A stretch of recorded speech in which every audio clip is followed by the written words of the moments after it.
Lutfi yang pada saat itu ingin sekali melampiaskan nafsu kemudian merudah paksa Jerika. Kemudian Lutfi mencekik Jerika hingga lemas. Mengetahui Jerika masih bergerak, ia mencekiknya kembali dan menutup mulut Jerika, sehingga pada saat itu membuat Jerika tak bernapas lagi. Assalamualaikum warahmatullahi wabarakatuh. Apa kabar kalian semua? Semoga sehat selalu, dilancarkan dalam beraktivitas. Dalam video kali ini, kembali kita akan mengulas kejadian yang pernah terjadi di seluruh penjuru dunia ini, khususnya di tanah air kita, Indonesia, yang mana kita dapat memetik pembelajaran, ambil sisi positif, dan buang sisi negatif. Semoga kita selalu dalam lindungan Yang Maha Kuasa.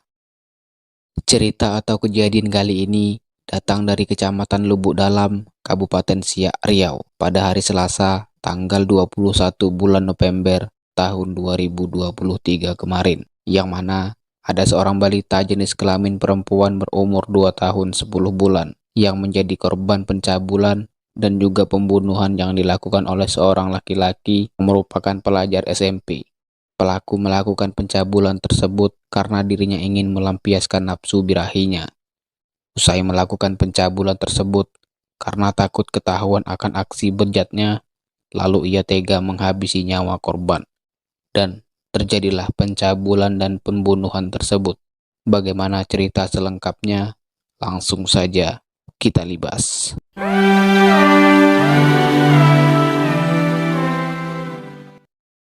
Ada seorang remaja laki-laki merupakan pelajar kelas 3 sekolah menengah pertama bernama Lutfi Nabil yang berumur kurang lebih 15 tahun. Tidak banyak diketahui latar belakang tentang Lutfi Nabil ini. Yang jelas masih ada kebiasaan serta perilaku negatif yang sering dilakukan, baik di sekolah maupun di luar sekolah. Dilihat dari kenyataan, ia telah tega menghabisi nyawa seorang balita yang tidak mengerti apa-apa. Sementara di sisi lain, ada seorang balita bernama Jerika Sorta Uli Sianturi. Dari nama tersebut, biasanya adalah salah satu marga Batak Toba. Dalam arti kata, Jerika ini merupakan keturunan Batak. Tidak banyak sumber menjelaskan tentang latar belakang dirinya. Namun kemungkinan Jerika merupakan kanak-kanak yang suka bermain, karena memang ia masih berusia bawah 5 tahun. Seperti yang sudah disebutkan di awal video, Jerika berusia 2 tahun 10 bulan. Seperti kebanyakan anak seusianya, ia masih dalam masa pertumbuhan, sering menghabiskan waktu untuk bermain peran dengan teman atau keluarga, dan terutama bermain boneka. Anak usia tersebut baru mulai paham dengan nama-nama warna dan juga yang lainnya. Diketahui cerita atau kejadian ini bermula ketika Lutfi yang melihat Jerika yang sedang asik bermain sendirian. Tidak diketahui keberadaan orang tuanya pada saat itu. Lalu melihat situasi sepi tersebut, kemudian Lutfi mencoba mengintai kegiatan Jerika. Tak lama setelah itu, Lutfi mulai mendekat dan berpura-pura ikut bermain bersamanya. Merasa terhibur, Jerika tentu senang dengan kehadiran Lutfi. Ia memiliki teman bermain pada saat itu. Kemudian Lutfi mengajak Jerika untuk masuk ke dalam rumah, tepatnya di dalam kamar Jerika. Lutfi yang pada saat itu ingin sekali melampiaskan nafsu kemudian merudah paksa Jerika. Setelah melakukan hal keji itu dengan gelap mata, kemudian Lutfi mencekik Jerika hingga lemas. Mengetahui Jerika masih bergerak, ia mencekiknya kembali dan menutup mulut Jerika, sehingga pada saat itu membuat Jerika tak bernapas lagi. Lutfi kemudian membawa mayat Jerika dalam kondisi bertelanjang bulat ke belakang rumah untuk membuang jasadnya di sebuah parit. Kemudian setelah kejadian itu, di sisi lain, keluarga Jerika tengah mencari keberadaan anaknya yang tak kunjung pulang ke rumah. Diketahui Jerika tidak pulang ke rumah selama berhari-hari, yang membuat kedua orang tuanya merasa khawatir. Barulah di situ banyak diketahui warga dan mulai mencari keberadaannya. Bahkan pada saat itu, Lutfi berpura-pura mencari keberadaan Jerika. Sepanjang hari itu, sebagian warga ikut andil untuk mencari hilangnya balita tersebut. Setelah sekian lama mencari, sekitar jam 7 malam, Jerika ditemukan dalam kondisi tanpa busana dan tergeletak di belakang rumahnya.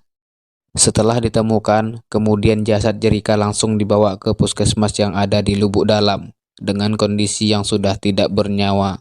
Kemudian, pihak keluarga melaporkan kejadian itu ke pihak kepolisian. Pihak kepolisian langsung melakukan penyelidikan, melakukan olah TKP, dan memeriksa beberapa saksi. Saat melakukan pemeriksaan terhadap beberapa orang saksi, kecurigaan muncul pada seorang pelajar SMP yang tidak lain adalah Lutfi Nabil. Lutfi berbelit-belit saat diperiksa. Karena kecurigaan tertuju pada Lutfi, akhirnya ia dibawa ke kantor polisi. Dalam perjalanan menuju kantor polisi, di situ barulah ia mengakui apa yang sebenarnya ia lakukan terhadap Jerika. Ia mengakui perbuatannya yang sebenarnya. Setelah ditemukannya jasad Jerika, tentu membuat duka mendalam bagi pihak keluarga. Bagaimana tidak, anak yang tidak berdosa harus mendapatkan perilaku yang tidak pantas. Bahkan ia harus kehilangan nyawa dan masa depannya. Pihak keluarga merasa sangat sedih. Sempat beredar melalui Facebook dan juga TikTok, pihak keluarga Jerika mengunggah foto Jerika untuk meminta keadilan kepada penguasa negeri ini, @JokoWidodo, @Divisi Humas Polri, Hotman Paris Official. Mohon keadilan untuk keluarga kami. Anak yang masih berusia 2 tahun 10 bulan mengalami pemerkosaan hingga merenggut nyawanya. Hukuman apa yang pantas untuk pelaku itu? Mohon bantuannya teman-teman yang membaca agar pelaku dapat hukuman yang setimpal. Ini keponakan saya. Kami sangat tidak terima atas kepergian anak kami dengan cara sadis seperti ini. Unggahan tersebut menjadi viral ketika pihak keluarga mengunggahnya di TikTok. Di sisi yang lain, Lutfi Nabil terancam pasal 80 ayat 3 UU RI nomor 17 tahun 2016 tentang peraturan pemerintah pengganti UU nomor 1 tahun 2016 tentang perubahan kedua atas UU nomor 23 tahun 2002 tentang perlindungan anak.